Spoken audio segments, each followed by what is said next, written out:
नमस्कार प्यारे साथियों। आज से हम लोग इम्तियाज़ अहमद जो बिहार स्पेशल बुक है उसे शुरू करने जा रहे हैं। केबीसी नैनो का इससे पूर्व जो 68वीं बीपीएससी पीटी होने वाला था उसे मैं करा दिए हुए थे और एक ही पेज से बिहार जो टीचर का एग्ज़ाम हुआ था बीपीएससी में, वहाँ से 3 से 4 क्वेश्चन एक ही पेज से सिर्फ देखने को मिला हुआ था। अच्छा खासा क्वेश्चन केबीसी नैनो से भी आया हुआ था। तो ये इम्तियाज़ अहमद का बुक है, बिहार का इतिहास, ये एमसीक्यू के रूप में है, मल्टीपल चॉइस क्वेश्चन है इसमें। तो चलिए, टाइम आपके पास भी नहीं है, मेरे पास भी नहीं है, तो डायरेक्ट क्वेश्चन से शुरू किया जाए। प्राचीन बिहार के इतिहास के जानकारी के स्रोत है, तो ये इनमें से सभी हो जाएगा। भाग्यावशेष, यात्रा वृतांत, अभिलेख, सिक्के और धार्मिक ग्रंथ है। तो इनमें से 1, 2, 3 और 4 ये सभी धार्मिक ग्रंथ जो है ये भी हो जाएगा, तो इसका डी राइट आंसर हो जाएगा। इसमें आंसर भी दे दिया गया हुआ है, ठीक है। क्वेश्चन नंबर 2, प्राचीन पाटलिपुत्र के संबंध में जानकारी के स्रोत है। तो अभी देखे हैं वही क्वेश्चन यहाँ भी रिपीट हो रहा है। तब भाग्यावशेष, यात्रा वृतांत, धार्मिक ग्रंथ, उपर्युक्त सभी, तो राइट आंसर इसका डी हो जाएगा। तो बिहार में मौर्यकालीन अभिलेख प्राप्त हुए हैं, इस पर ध्यान दीजिएगा। बिहार से मौर्यकालीन अभिलेख ये पाटलिपुत्र से प्राप्त नहीं हुआ था, ठीक है। क्वेश्चन ये भी देखने को मिलेगा। लौरिया अरेराज से प्राप्त हुआ था, लौरिया नंदनगढ़ से प्राप्त हुआ है, सासाराम से हुआ है, रामपुरवा से हुआ है। तो एक एक छोड़ करके बाद बाकी सभी जगह से प्राप्त हुआ है। तो 2, 3, 4 और 5 राइट आंसर इसका सी हो जाएगा। अशोक का लघु शिलाभिलेख वन प्राप्त कहाँ से हुआ है? तो ये अशोक का अगर लघु शिलालेख पूछा जाए तो ये जो प्राप्त हुआ है सासाराम या सहरसाराम जो भी रहे, तो यहाँ से प्राप्त हुआ है, तो राइट आंसर इसका ए हो जाएगा। बिहार से प्राप्त मौर्यकालीन अभिलेख की भाषा क्या है? तो देखिए, अभिलेख की भाषा ये बीपीएससी क्या बोलते हैं, बिहार सीजीएल जो एग्जाम हुआ था वहाँ भी इस क्वेश्चन को पूछा गया हुआ था। तो ये भाषा अगर पूछा जाए तो प्राकृत भाषा हो जाएगा, लेकिन अगर लिपि पूछा जाए, इस पर ध्यान दीजिएगा, तो ब्राह्मी लिपि हो जाएगा, तो राइट आंसर सी हो जाएगा। बिहार में मौर्यकालीन अभिलेख किस स्थान से प्राप्त नहीं हुए हैं? तो अभी देखे हैं कि प्राप्त नहीं हुए हैं, तो कहाँ से? तो पाटलिपुत्र से ये प्राप्त नहीं हुए हैं, तो राइट आंसर इसका ये हो जाएगा। मौर्यकालीन स्थापत्य कला के साक्ष्य प्राप्त हुए हैं, तो स्थापत्य कला के जो साक्ष्य प्राप्त हुए हैं इस पर ध्यान लिखिए दीजिएगा। अभिलेख जो है ये पाटलिपुत्र से प्राप्त नहीं हुआ था, लेकिन अगर स्थापत्य कला के बारे में अगर पूछा जाए तो ये पाटलिपुत्र, बराबर की गुफाएं और राजगिरी ये सभी से प्राप्त हुए हैं, तो उपयुक्त आंसर हो जाएगा इसका डी, उपयुक्त सभी। क्वेश्चन नंबर 9 है, बिहार पर गढ़वालों के आधिपत्य का प्रमाण मिलता है, ये महत्वपूर्ण क्वेश्चन है। इसका कहाँ से? तो मनेर ताम्रपत्र से मिलता है, तो राइट आंसर इसका ये हो जाएगा। बिहार के किस तुर्क राजवंश के अभिलेख प्राप्त हुए हैं? तो तुर्क, अगर देखिए इसमें तुर्क से तुगलक याद रखिए, तुर्क तुगलक, इसमें राइट में भी तुर्क और तुगलक, बाद बाकी जो भी ऑप्शन रहेगा उसे काट दीजिएगा। खिलजी, मामलुक ये सब यहाँ से नहीं, उपयुक्त सभी मत कर दीजिएगा, ये तुगलक वंश है। तुगलक काल में बिहार की राजधानी कहाँ थी? आप में से कोई बता सकते हैं? तो बिहार की इस बता चुके हैं सब क्वेश्चन, केबीसी नैनो में जब पढ़ाए हुए थे तो सब जो क्वेश्चन है इसको बता चुके हैं। क्वेश्चन नंबर 11 है, बिहार के किस क्षेत्र के संबंध में बसातीनुल उनसे एक मूल्यवान स्रोत है? तो देखिए ये इसमें आइए, इसमें ती आ रहा है, तो ती से तिरहुत याद रखिए, बसातीनुल, तो ये कहाँ से? तो ये तिरहुत हो जाएगा, तो राइट आंसर इसका ये हो जाएगा। बिहार आने वाले महत्वपूर्ण चीनी यात्री का नाम है, तो सभी आया हुआ था, पढ़े ही होइएगा। पाहियान, चुआनचांग, ये इत सिंह और उपयुक्त सभी, राइट आंसर इसका हो जाएगा। मुगल काल में बिहार आने वाला प्रथम विदेशी, देखिए बिहार आने वाला मुगल काल में तो प्रथम विदेशी ये हो जाएगा मुल्ला तागिया, तो राइट आंसर इसका ये हो जाएगा। केबीसी नैनो में भी ये क्वेश्चन आया हुआ था। निम्नलिखित यूरोपीय यात्रियों में कौन बिहार नहीं आया था? तो बिहार कौन सा यात्री जो है ये नहीं आया हुआ था? तो फ्रांसवाय जो बर्नियर है या फ्रांसिस बर्नियर जो भी कहिए, ये नहीं आए हुए थे, तो राइट आंसर सी हो जाएगा। बहारिस्तान गैबी किसकी रचना है? तो गैबी, यानी कि यहाँ देखिए, तो गैबी में क्या हुआ, तो ये किसका है? तो मिर्जा नाथन का है, ठीक है। तो मिर्जा नाथन इसका राइट आंसर बी हो जाएगा। मिर्तुल अहवाल किसकी रचना है? तो मिर्तुल जो अहवाल है ये मुल्ला बहबहानी की रचना है, तो राइट आंसर इसका सी हो जाएगा। 2 गुना स्पीड में इसको देख लीजिएगा, 2 से 3 बार देख लीजिएगा तो जा करके याद होगा। मध्यकालीन मिथिला के इतिहास के स्रोत महत्वपूर्ण है, तब ये सभी हो जाएगा। मिथिला का जो इतिहास है कीर्तिलता से, कीर्ति पताका से, वर्ण रत्नाकार से, ये सभी से हमें देखने को मिलता है, तो उपयुक्त सभी हो जाएगा। बिहार में धातु प्रस्तन जो प्रस्तर युगीन अवशेष मिले हैं, तो ये कहाँ से मिला है? तो चिरांद जो छपरा में पड़ता है यहाँ से। चेचर ये कहाँ है? तो वैशाली और सोनपुर से। मनेर से, तो उपयुक्त सभी जगह से हमें देखने को मिलता है। बिहार में मौर्यकालीन अभिलेख मिले हैं, तो मौर्यकालीन अभिलेख अभी देखे हैं, तो लौरिया अरेराज ये कहाँ पड़ता है, तो चंपारण में, यहाँ से नंदनगढ़ ये भी चंपारण में, यहाँ से भी रामपुरवा जो चंपारण में है, तो उपयुक्त सभी जगह, इसका राइट आंसर डी हो जाएगा। बिहार के गया जिले के अवसड से प्राप्त अभिलेख में किस राजवंश के बारे में जानकारी मिलता है, तो परवर्ती गुप्त वंश के बारे में हमें जानकारी मिलता है, राइट आंसर इसका ये हो जाएगा। बिहार प्रांत के आरा से प्राप्त देवबरनाक का लेख तथा शाहपुर जो पटना में पड़ता है, शाहपुर और मंदार जो बंका में पड़ता है, मंदार पर्वत के बारे में पूछा भी गया है क्वेश्चन। तो बंका से प्राप्त अभिलेख जो लेख है इसके बारे में जानकारी किस शासक के बारे में जानकारी मिलती है, तो परवर्ती जो गुप्त शासक ये वंश है इसी के बारे में जानकारी मिलती है, तो राइट आंसर डी हो जाएगा। इसमें दिया गया है कि देवबरनाक के अभिलेख से परवर्ती गुप्त शासक, इसमें नाम याद रखिए देवगुप्त, विष्णुगुप्त और जीवित गुप्त द्वितीय का नाम मिलता है। पाल शासक के बारे में जानकारी मिलती है, तो देवपाल के जो मुंगेर अभिलेख है तो यहाँ से भी मिलता है। नारायण पाल का जो भागलपुर ताम्र पत्राभिलेख है यहाँ से भी मिलता है, और महिपाल प्रथम के नालंदा और मुजफ्फरपुर अभिलेख से, तो उपयुक्त सभी इसका राइट आंसर हो जाएगा। बिहार के लिए सर्वाधिक प्राचीन साहित्यिक स्रोत क्या है, तो ये अथर्ववेद है, तो राइट आंसर इसका ये हो जाएगा। इस पर स्टार लगा लीजिए, ये क्वेश्चन बहुत बार पूछा गया क्वेश्चन है। बिहार में स्थित महाजनपदों के बारे में जानकारी मिलती है, तो महाजनपद के बारे में जानकारी कहाँ से मिलता है, तो अगुत्तर निकाय से मिलता है। अगर देखा जाए तो ये बौद्ध धर्म था अगुत्तर निकाय, और जो जैन ग्रंथ जो था ये सूत पिटक, वहाँ से भी हमें देखने को मिलता है। तो नालंदा के सराय टीला में उत्खनन से प्राप्त हुआ है। तो पाल काल का जो बौद्ध विहार है, तो राइट आंसर इसका सी हो जाएगा। बौद्ध साहित्यिक विनय पिटक और दीर्घ निकाय से जानकारी मिलती है, तो इससे क्या मिलता है, तो मगध के राजतंत्र और वैशाली के गणतंत्र के बारे में जानकारी ये भी मिलता है, और मौर्य उत्तर बिहार के बारे में जानकारी तो ये भी मिलता है, तो राइट आंसर इसका सी हो जाएगा, ए और बी दोनों। बिहार में बड़े पैमाने पर उत्खनन कार्य करवाने वाला तथा कई प्राचीन स्थलों की खोज करने वाले पुरातत्ववेत्ता कौन थे, तो ये राइट आंसर इसका डी हो जाएगा, कनिंघम। नालंदा में स्थित बारह गांव यानी कि नालंदा महाविहार का पता किसने लगाया, तो ये कनिंघम के द्वारा ही लगाया गया, तो राइट आंसर इसका डी हो जाएगा। इसमें देखिए यहाँ कुछ दे दिया है, वहाँ दो अभिलेख भी मिले हैं जिन पर नालंदा का नाम क्या है, तो ये उत्कीर्ण है। बिहार शरीफ में कुमार गुप्त प्रथम, अगर पूछा जाए बिहार शरीफ से किसका, तो कुमार गुप्त प्रथम, और स्कंद गुप्त का जो प्रसिद्ध स्तंभ भी प्राप्त हुआ है। कनिंघम ने बोध गया के मंदिर के भी खोज किया है, तो उपयुक्त में से एक से अधिक हो जाएगा अगर ऑप्शन दे दिया जाए, ठीक है। तो बोध गया, ये नालंदा, ये सब बिहार शरीफ, ये किसके द्वारा, तो कनिंघम के द्वारा इस सब का पता लगाया गया। पुरातत्ववेत्ता कनिंघम ने बिहार की खोज की। केसरिया स्तूप चंपारण, जी हाँ। लौरिया अरेराज का अशोक स्तंभ, ये भी सही है। बसाड के अवशेषों के आधार पर वैशाली के प्राचीन स्थल, ये सब इसका जो राइट आंसर हो जाएगा, उपयुक्त सभी हो जाएगा। विदेह के राजा जनक ने निष्क या स्वर्ण या सतनाम उपहार में दिए, यह कहाँ वर्णित है, तो ये कहाँ है, तो बृहदारण्यक उपनिषद में इसका हमें देखने को मिलता है, तो राइट आंसर ये हो जाएगा। इस पर स्टार लगा लीजिए। हो सके कि कोई कोई क्वेश्चन जो होगा आपको ये नहीं लग रहा होगा। बिहार से प्राप्त मौर्य अभिलेखों की लिपि क्या है, तो लिपि जो है ये खरोष्टी अरमाइक ग्रिप, उपयुक्त में से क्या हो जाएगा, कोई नहीं, क्योंकि लिपि अभी हम लोग क्या देखे हुए थे, ब्राह्मी लिपि था, तो इसलिए क्या हो जाएगा, उपयुक्त में से कोई नहीं।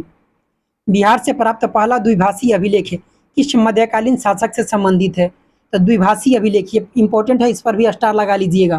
तो किससे संबंधित है, तो ये शेरशाह सूरी से संबंधित है। वह पहला मुगल शासक कौन था जिसके अभिलेख बिहार में मिले हैं, तो किसका हो जाएगा, तो ये अकबर का हो जाएगा, राइट आंसर इसका सी हो जाएगा। बौद्ध धार्मिक साहित्य में कौन ग्रंथ प्राचीन बिहार के इतिहास के संबंध में जानकारी का स्रोत है, तो दीर्घ निकाय, तो राइट आंसर इसका ये बी हो जाएगा। सियर उल मुताखरीन के लेखक कौन है, कि रचना किसने किया है, तो गुलाम अहमद जो तबबाई के द्वारा। तो देखिए सियार सियार सियार क्या होता है, डरपोक होता है, ठीक है, सियार याद रखिए। तो इसमें गुलाम, सियार को मतलब कि गुलाम, तो ये गुलामी हमेशा करते रहता है, ठीक है। तो गुलाम हुसैन तबतबाई। मध्यकालीन बिहार से संबंधित इन स्रोतों का सही सुमेलित मतलब कि कौन सा है, तो देखिए इसका राइट आंसर बी हो जाएगा, ठीक है। तो इसमें देख लीजिए इसका अलग अलग भी क्वेश्चन पूछा जाता है। तो रियाज कुसत्तालीन जो है ये गुलाम अहमद सलीम का है। किसका है? तो ये गुलाम, इसका जो हो जाएगा 2 हो जाएगा गुलाम हुसैन सलीम का। तारीख़ शेरशाही अगर ये देखा जाए तो अब्बास सरवानी का, ये बहुत बार पूछा जा चुका है, तो अब्बास सरवानी का। और वक़ियात मुश्ताकी, ये देखिए बाकी है, किसी के बाद याद रखिए, इसको याद रखिए बकियाते, यानी कि बाकी मांगने गया तो मुस्त, मतलब कि कहता है ना कि किस्त में या मुश्त में, तो इसे याद रखिए। तो रिज कुल्ला, तो रीज मतलब कि इसमें याद रखिए, रीज मतलब कि रिन से याद कर सकते हैं, तो रीज कुल्ला मतलब कि कहता है कि पूरा जो दिए हैं वो पूरा ला। ठीक है। अफसानाए शाह, तो ये किसके द्वारा है? तो शेख कबीर के द्वारा। तो कबीर अफसानाए, तो याद रख सकते हैं कबीर का अफसानाए। ठीक है। और बसातिनुल उन्स, इसके देखे हुए थे ना कि तिरहुत के बारे में जानकारी मिलता है, तो ये किसका हो जाएगा? तो गुलाम हुसैन सलीम का हो जाएगा, बसातिनुल उन्स। तो ये गुलाम हुसैन, नहीं ये सॉरी इसका तो इख्तिसार खान देहलवी का हो जाएगा। थोड़ा टेढ़ा मेढ़ा नाम है, लेकिन याद कर लीजिएगा, मैच करने के लिए दे दिया जाए। ये सब अलग अलग भी पूछा जाता है। तो मुल्ला बहबहानी यात्री थे, ये कहाँ के थे? इंपॉर्टेंट क्वेश्चन है। तो ये कहाँ के? तो ईरान के हो जाएगा। इनके जो यात्रा वृतांत है उसमें आधुनिक बिहार के बारे में जानकारी मिलती है। आधुनिक बिहार के अध्ययन का स्रोत अगर देखा जाए तो ये सभी हो जाएगा। तो उपयुक्त सभी फ्रांसिस बुकानन द्वारा संकलित विभिन्न report, district gazetteer, land survey and settlement report, ये भी हो जाएगा। Fort William, India house correspondence series, ये तो ये सभी उपयुक्त में से सभी राइट आंसर हो जाएगा। कौटिल्य के अर्थशास्त्र में किस वस्तु पर, यानी कि किस पर पहलू पर प्रकाश डाला गया है? तो यह राजनीतिक नीतियाँ पर। तो राइट आंसर इसका बी हो जाएगा। जो अपसड यानी कि गया से प्राप्त एक मंदिर का भग्नावशेष प्राप्त हुआ है, इनके दीवारों पर कथा जो दृश्य अंकित है, ये किसका है? तो ये रामायण का है। तो राइट आंसर इसका सी हो जाएगा। प्राचीन बिहार, पूर्व ऐतिहासिक बिहार। नेक्स्ट टॉपिक है, तो बिहार के पूर्व ऐतिहासिक काल का आरंभ होता है अनुमानतः। ऐसा देखिए, ऐसा क्वेश्चन जब पूछा जाता है तो अधिकांश इसमें गलत होने का चांस रहता है। तो 40,000 BC में, ईसा पूर्व में। ठीक है, याद रखिएगा। बिहार के पूर्व ऐतिहासिक काल के अवशेषों से प्राप्त हुए हैं क्या? तो सभी प्राप्त हुए हैं। कुल्हाड़ियों के फलक, चाकू और खुरपी और मृदभांड, तो ये सभी प्राप्त हुए हैं। तो राइट आंसर डी हो जाएगा। बिहार में आदि मानव के निवास के आरंभिक साक्ष्य कहाँ से प्राप्त हुए हैं? तो आदि मानव के जो आरंभिक साक्ष्य पूछा जा रहा है तो यह नालंदा और मुंगेर से। तो राइट आंसर बी हो जाएगा। महत्वपूर्ण क्वेश्चन है, उपयुक्त सभी इसमें से मत कर दीजिएगा या इनमें से कोई नहीं। इसका राइट आंसर बी ही हो जाएगा, नालंदा और मुंगेर। बिहार में आदि मानव की उपस्थिति के आरंभिक साक्ष्य किस युग के हैं? तो यहाँ युग पूछा जा रहा है। साक्ष्य जो देखे हैं कहाँ? तो नालंदा और मुंगेर से। लेकिन आरंभिक साक्ष्य ये पूछा जा रहा है कि किस युग के हैं? तब पूर्व प्रशस्तर युग के हैं, यानी कि पूर्व पत्थर युग के हैं। बिहार के मध्यवर्ती प्रशस्तर युग के साक्ष्य मिले हैं। तो ये बता चुके हैं कि मध्य अगर पूछा जाए तो मध्य से मुंगेर याद रखिएगा, मध्य से मुंगेर, मध्य से मध्य। तो राइट आंसर सी हो जाएगा। बिहार में चिरांद, जो सारण और चेचर, ये वैशाली में किस युग के अवशेष प्राप्त हुए हैं? तो यहाँ से जो हुआ है तो नव प्रशस्तर युग के ये प्राप्त हुए हैं। तो राइट आंसर इसका डी हो जाएगा। बिहार के ताम्र जो प्रशस्तर युग के परवर्ती चरण के अवशेष कहाँ से प्राप्त हुए हैं? यहाँ देखिए, यह ताम्र पूछा जा रहा है, तो ये चिरांद सारण से, जी हाँ। चेचर वैशाली यहाँ से भी प्राप्त हुए हैं। सोनपुर और मनेर, उपयुक्त सभी हो जाएगा। इसका राइट आंसर डी हो जाएगा। नेक्स्ट जो टॉपिक है, ऐतिहासिक काल का आरंभ। बिहार सहित पूर्वी भारत में आर्यों का आगमन हुआ था अनुमानतः कब? तो उत्तर वैदिक काल में, लगभग 800 ईसा पूर्व में। इसको याद रखिए। ठीक है, राइट आंसर इसका सी हो जाएगा। बिहार सहित पूर्वी भारत में आर्यों के विस्तार में सहायक था, तो ये क्या ये महत्वपूर्ण क्वेश्चन है। तो लोहे का उपयोग। श्रुति और किदवंती के अनुसार महाभारत युद्ध के समय बिहार में मुख्य राज्य कौन से थे? तो मगध और विदेह भी थे, अंग और लिच्छवी भी था। तो राइट आंसर सी हो जाएगा, ए और बी दोनों। वेद में किस ग्रंथ में बिहार के विदेह राज्य में आर्यों के आगमन तथा निवास का साक्ष्य मिलता है? तो ये किसमें देखने को मिलता है? तो शतपथ ब्राह्मण में। महत्वपूर्ण क्वेश्चन है, इसको एक बार और देखिए। वेद के किस ग्रंथ में बिहार के विदेह राज्य में आर्यों के आगमन तथा निवास का क्या मिलता है? तो साक्ष्य मिलता है। किसके? तो विदेह राज्य में आर्यों के आगमन का। ये कहाँ हमें देखने को मिलता है? तो शतपथ ब्राह्मण में। विदेह की प्रथम चर्चा जो है ये शतपथ ब्राह्मण में ही मिलती है। तो राइट आंसर ये हो जाएगा। बिहार के कौन सा प्राचीन राज्य आरंभ में बहुत दिनों तक आर्यावर्त के बाहर था तथा अनार्य जाति के लोगों का आवास स्थल था? तो ये किसका? तो ये मगध हो जाएगा। राइट आंसर इसका सी याद रखिए। महत्वपूर्ण क्वेश्चन है ये भी। उपनिषद में बिहार में उपनिषद काल में ब्राह्मण धर्म तथा ज्ञान का महान केंद्र कौन था? तो ये विदेह था। राइट आंसर मगध मत कर दीजिएगा, या अंग या लिखित ऐसा कुछ नहीं। तो ब्राह्मण धर्म तथा ज्ञान का जो महान केंद्र था ये विदेह था। विदेह के राजा कौन थे? तो जनक। प्रसिद्ध क्या थे? तो ये दार्शनिक थे। यह राज्य व्याकरण साहित्य तथा दर्शन शास्त्र का क्या था? तो महत्वपूर्ण केंद्र था। तो एक क्वेश्चन यहाँ से भी पूछा जा सकता है कि विदेह किस लिए प्रसिद्ध था? तो ये व्याकरण साहित्य तथा दर्शन शास्त्र का क्या था? तो एक महत्वपूर्ण केंद्र था। अथर्ववेद में वरात्य शब्द का प्रयोग किस राज्य के लोगों के लिए किया गया है? ये क्वेश्चन भी महत्वपूर्ण है। अगर वरात्य शब्द तो ये मगध के लिए किया गया है। अथर्ववेद में एक सूत्र में पहली बार मगध का क्या है? तो वर्णन मिलता है। बिहार का कौन सा राज्य उत्तर वैदिक काल का एक महत्वपूर्ण क्या था? तो राज्य था उत्तर वैदिक काल में। तो ये विदेह हो जाएगा। राइट आंसर डी हो जाएगा। बिहार के भौगोलिक क्षेत्र की चर्चा सर्वप्रथम किस साहित्य की रचना से मिलती है? तो देखिए यहाँ भौगोलिक क्षेत्र के बारे में पूछा जा रहा है। तो भौगोलिक क्षेत्र की जो रचना मिलता है ये साहित्य शतपथ ब्राह्मण में मिलता है। तो राइट आंसर इसका डी हो जाएगा। 6ठी शताब्दी ईसा पूर्व में भारत महाजनपद है अब। तो 6ठी शताब्दी ईसा पूर्व में भारत में 16 महाजनपदों का उदय हुआ। इनमें कितने महाजनपद वर्तमान बिहार के क्षेत्र में स्थित थे? तो अधिकांश 90% स्टूडेंट की इस क्वेश्चन का आंसर पता होता है। तो कितना? तो 3 था। 3 का नाम कौन था? तो अंग, वज्जी और मगध।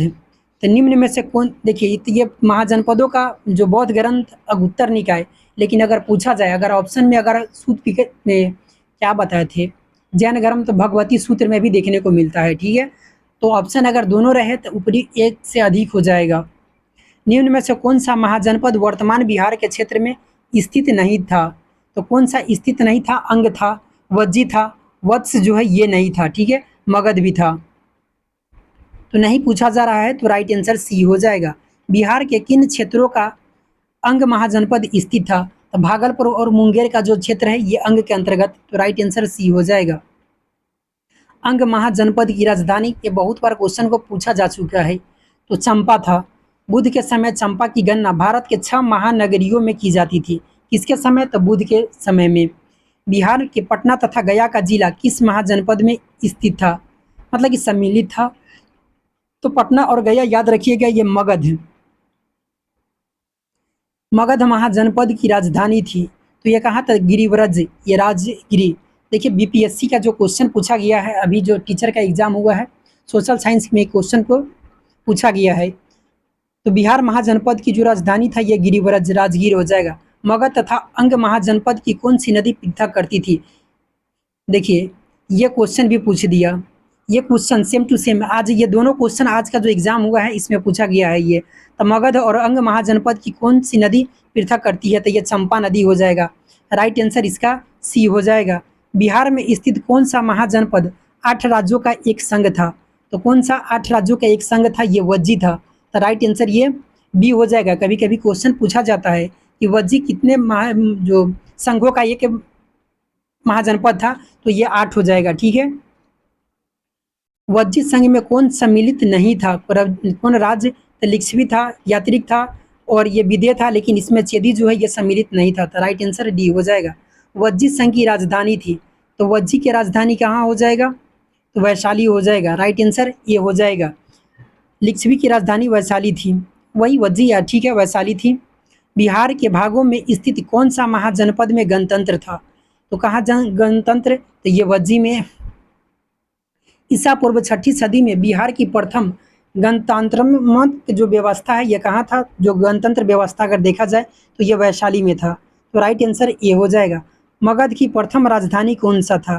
तो मगध का जो प्रथम राजधानी जो ये गिरिव्रज या राजगिरी हो जाएगा। राइट आंसर इसका सी हो जाएगा।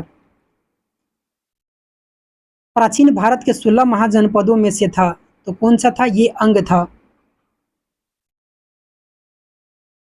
तो प्राचीन भारत के 16 चंपा, नालंदा, वैशाली ये सब महाजनपद नहीं है। ठीक है, तो ये अंग था। ये अगर वैशाली अगर दे दिया जाए तो ये संघ था, गणों का ये संघ था। महाजनपदों युग में पावापुरी किसकी राजधानी थी? पावापुरी जो है ये मल गणराज की राजधानी थी। तो राइट आंसर इसका ये हो जाएगा।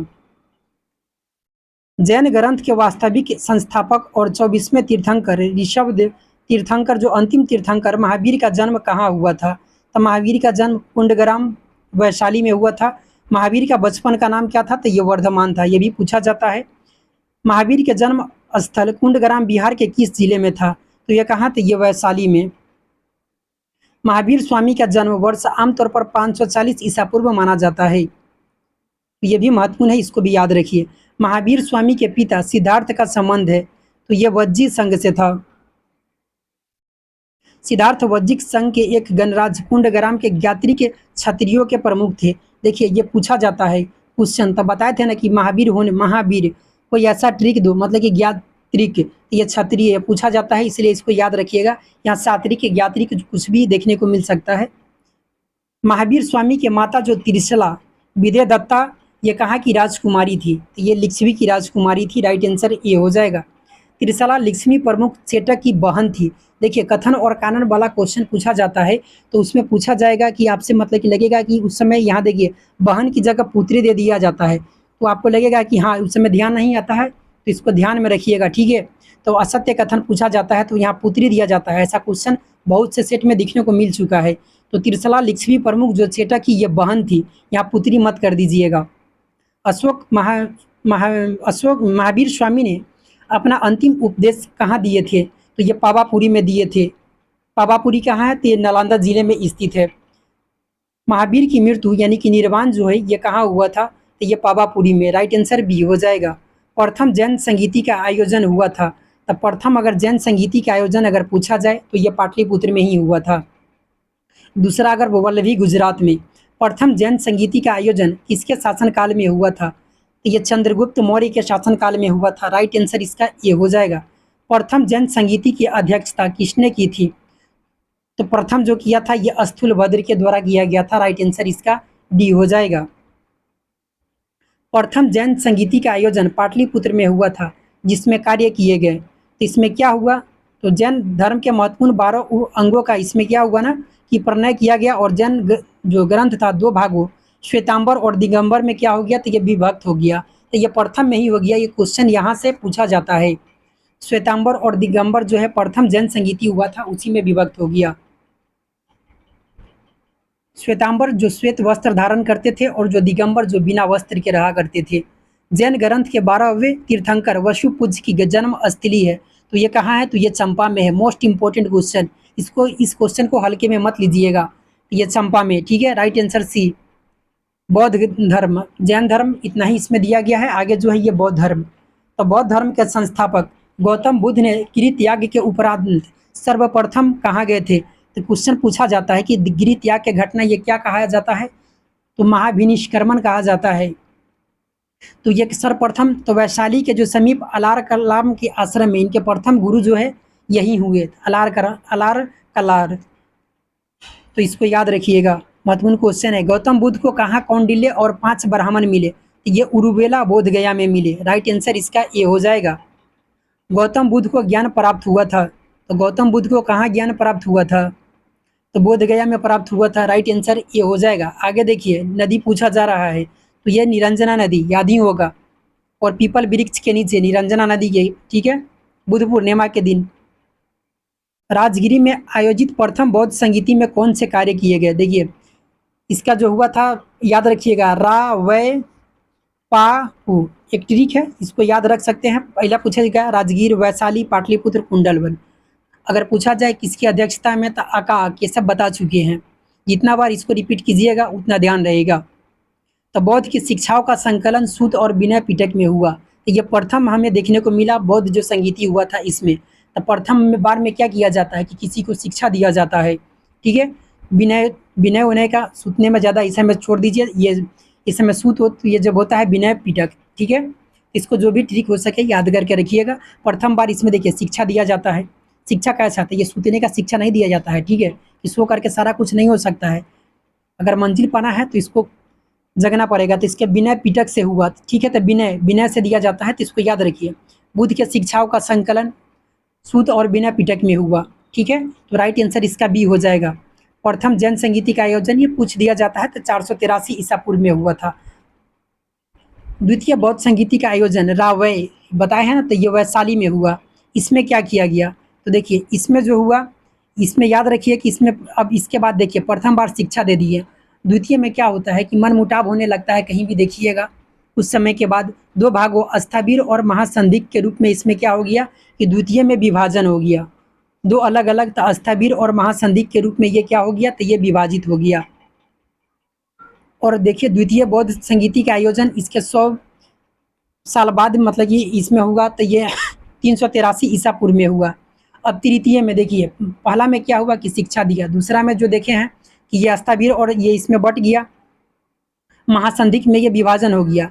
अब दोनों में विभाजन हो गया, आगे और विभाजन होगा तो क्या होगा, कमज़ोर हो जाएगा। तो इसके लिए कुछ कड़े नियम बनाए जाएंगे, ठीक है।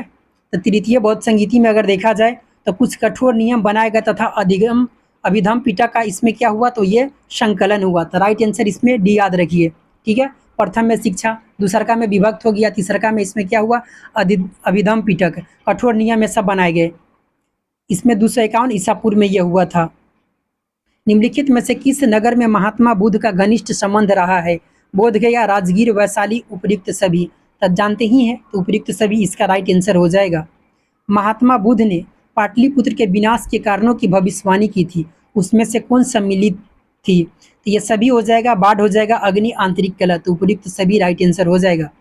बोध गया में महाबोधि मंदिर बनाया गया है, जहाँ जहाँ क्या, तो गौतम बुद्ध को ज्ञान प्राप्त हुआ था। तो राइट आंसर इसका बी हो जाएगा।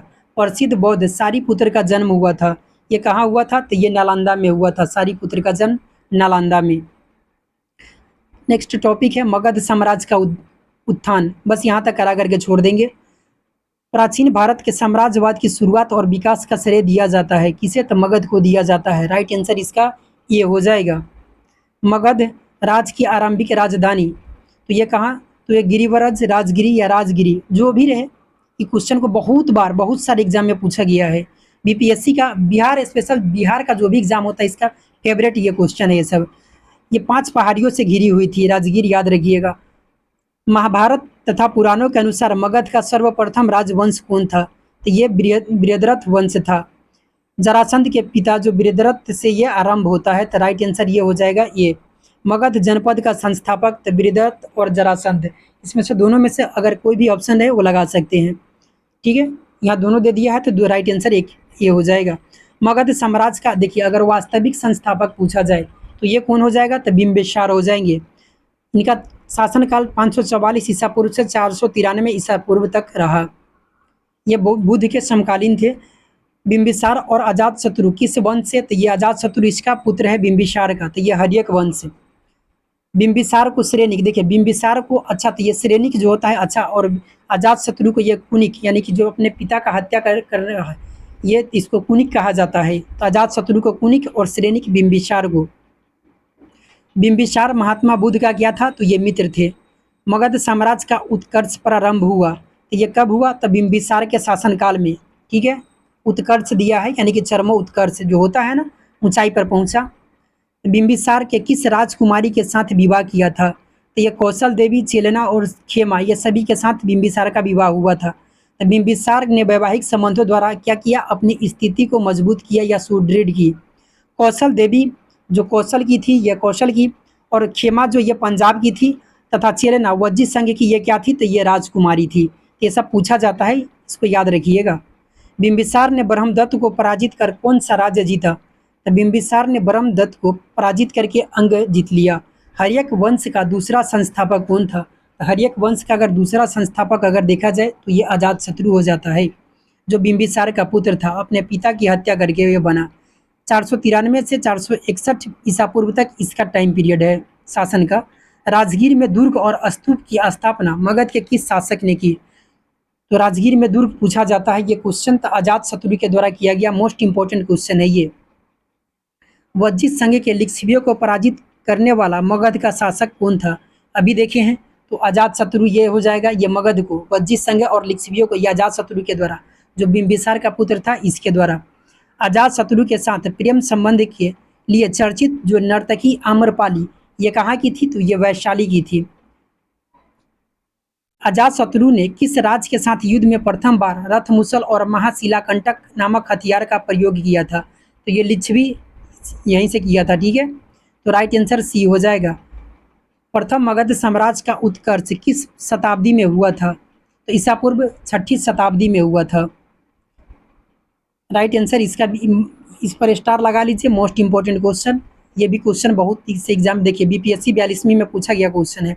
पाटलिपुत्र नगर की स्थापना किस शासक ने की थी? तो ये उदयन के द्वारा किया गया था। ये क्वेश्चन भी काफ़ी महत्वपूर्ण है। इसे उदयभद्र भी कहा जाता है। अजात शत्रु के बाद यही गद्दी पर बैठा था। किस राजा ने पाटलिपुत्र को सर्वप्रथम मगध की राजधानी बनाया था? ये उदयन के द्वारा ही बनाया गया, पूछा गया क्वेश्चन है ये सब। हर्यक वंश का अंतिम शासक कौन था? तो हर्यक वंश का अंतिम शासक ये नागदशक। प्रथम कौन? तो बिंबिसार। हर्यक वंश के उपरांत मगध पर किस वंश की सत्ता स्थापित हुई? तो शिशुनाग वंश का। हसीना मेरा शुक्रमना, तो ये सब ट्रिक है, थोड़ा बहुत देख लीजिएगा, बता चुके हैं ये सब। तो हसीना, तो शिशुनाग वंश इसके बाद आ जाता है। तो शिशुनाग वंश का संस्थापक शिशुनाग था। सर्वप्रथम मगध के किस शासक ने गिरिव्रज यानी कि राजगिरी के अतिरिक्त वैशाली को भी अपनी राजधानी बनाया? किसके द्वारा? तो शिशुनाग के द्वारा। ठीक है, इसमें शिशु याद रखिए। ठीक है, शिशु मतलब कि कोई बच्चा, बच्चा का है ना, ना ना ना, एक जगह नहीं, मेरा जो राजधानी होगा ये 2 जगह होगा। ठीक है, तो इसके शिशु और नाग, इसमें 2 भी आ रहा है अलग अलग, इसमें याद रखिएगा। तो राजगिरी और उसके बाद ये वैशाली को भी कौन? तो शिशुनाग। किस शासक ने पाटलिपुत्र को पुनः राजधानी बनाया और तब से मगध साम्राज्य की राजधानी पाटलिपुत्र ही रही? तो ये काला अशोक। ठीक है, राइट आंसर इसका सी हो जाएगा। द्वितीय बौद्ध संगीति का आयोजन किसके शासन काल में हुआ था? तो ये किसके? के बताए थे ना कि का, ठीक है, फिर नीचे क, तो प्रथम, सेकेंड, थर्ड, फोर्थ। तो से अशोक, ठीक है, अजात शत्रु, काला अशोक, अशोक और इसके बाद में कनिष्क। तो ये द्वितीय पूछा जा रहा है, तो काला अशोक के समय। प्रथम अजात शत्रु के समय, द्वितीय काला अशोक के समय, तृतीय आएगा तो अशोक के समय। द्वितीय बौद्ध संगीति का आयोजन रा वै पाकू बताए थे, तो सेकेंड पूछा जा रहा है। द्वितीय बौद्ध संगीति रा वै व रा व वै वै वै आ रहा है, तो वैसे वैशाली हो जाएगा। ठीक है, देखिए याद तो होता है, लेकिन जब एग्जाम जब आता है ना, तो ऐसा थोड़ा बहुत ट्रिक रहता है ना। ऐसे क्या होता है ना कि एग्जामिनेशन हॉल में जाने के बाद पता चलता है कि जो याद रहता है उसमें से 50% समझिए कि लोग भूलने लगता है। ऐसे छोटा बहुत जो ट्रिक होता है, क्वेश्चन एकदम 100% श्योर रहिएगा कि अगर यहाँ से पूछा जा रहा है तो एकदम सही होगा ही होगा। द्वितीय बौद्ध संगीति की अध्यक्षता की थी, तो यहाँ द्वितीय बौद्ध संगीति की अध्यक्षता, तो ये अध्यक्षता पूछा जा रहा है, तो ये साबा कमीर, तो साब कमीर के समय में हुआ था। साब, इसमें साब 2 अक्षर में। ठीक है, ये सब ट्रिक जब लुसेंट पढ़ाए हुए थे या महेश वर्णवाल एनसीईआरटी भी खत्म कर दिए हैं। बहुत सारा मतलब कि टॉपिक है। और 6वीं बीपीएससी जो पीटी के उसमें जा करके देखिएगा, केबी से नैनो से लेकर के बहुत सारा मिल जाएगा। ये जो जितना भी मतलब कि देखते हैं, ये सारा बिहार से रिलेटेड बहुत से क्वेश्चन उसमें देखने को मिलेगा। परमंडल को कितने परमंडल में कौन सा जिला आता है, ये सब ट्रिक से बता चुके हैं। द्वितीय बौद्ध संगीति की अध्यक्षता की थी, तो साब कमीर। नंद वंश का संस्थापक कौन था? तब महापद्मनंद। ठीक है, लेकिन एक क्वेश्चन अगर पूछा जाए कि झा और श्रीमाली की पुस्तक जो है, प्राचीन भारत के में नंद वंश का संस्थापक किसे? तो महानंदीन को बताया गया है। झा और श्रीमाली ने ये बताए हैं, लेकिन अधिकांश जगह ये महापद्मनंद ही होता है। ये महानंदीन इसको ऑप्शन में आपको देखने को भी नहीं मिलेगा। मगध के किस शासक को कली का अंश, परशुराम अवतार, क्षत्रियों का नाशक, सर्व छत्रांतक, एक छत्र और एकराट कहा गया है? देखिए इतना उपाधि इसको दिया गया है, तो इसमें से कुछ भी पूछा जा सकता है। तो किसे? तो नंद वंश का संस्थापक कौन था? महापद्मनंद को। सर्वाधिक प्रतापी शासक यही था।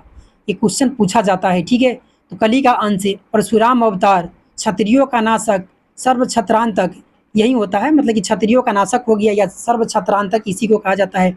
एक छत्र और एक राट, ये किसे? था महापद्मनंद को। नंद वंश का अंतिम शासक कौन था? तो ये घनानंद हो जाएगा। ठीक है, प्रथम बौद्ध संगीति का आयोजन किसके शासन काल में हुआ था? देखिए बौद्ध संगीति पूछा प्रथम, बताए थे ना कि अक तो अजात शत्रु, इसमें आ गया। इसका आयोजन 483 ईसा पूर्व में हुआ था। ये सब रिपीट हो रहा है, लेकिन यहाँ शासक रिपीट किए नहीं हो रहा है, टाइम पीरियड रिपीट हो रहा है। प्रथम बौद्ध संगीति का आयोजन कहाँ किया गया था? तो ये राजगिरी, रावयपाकू, राजगिरी।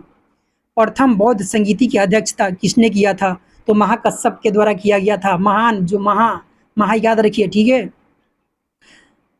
मगध साम्राज्य में कलिंग का विलय सर्वप्रथम किया था किसने? तो ये पद्मनंद ने किया था। सर्वप्रथम जो मगध साम्राज्य में किसका विलय तो कलिंग का किसके द्वारा किया गया था तो महापद्मनंद ने ही किया था। निम्नलिखित में से मगध का कौन सा राजा सिकंदर महान का समकालीन था तो ये घनानंद। सिकंदर के समय सिकंदर का आक्रमण ये सब देखे हुए है ना, सारा जानते हैं आप लोग, ठीक है। ये सब क्वेश्चन अच्छी तरफ से आप लोग को याद होगा। तो रहने देते हैं आज इतना ही तक, 35 मिनट 40 मिनट तक। 2-3 दिन से वीडियो नहीं बना रहे थे, इच्छा नहीं करता है, हम लाइक देख करके सब्सक्राइबर कम देख करके सोचते हैं क्या बनाए। एक कभी कभी मन में आता है कि इस चैनल को डिलीट कर दे और बाद में कुछ समय बाद जब स्मार्ट बोर्ड ले तो वहीं से शुरू करें नया। लेकिन चलिए तब तक जो देखते हैं, अगर अच्छा खासा रह गया तो इसको रहने देंगे, डिलीट करने से अच्छा है कि कुछ टॉपिक है जिसका अगर कोई विद्यार्थी है तो चाहे तो दोगुना स्पीड में रिवीजन कर सकता है।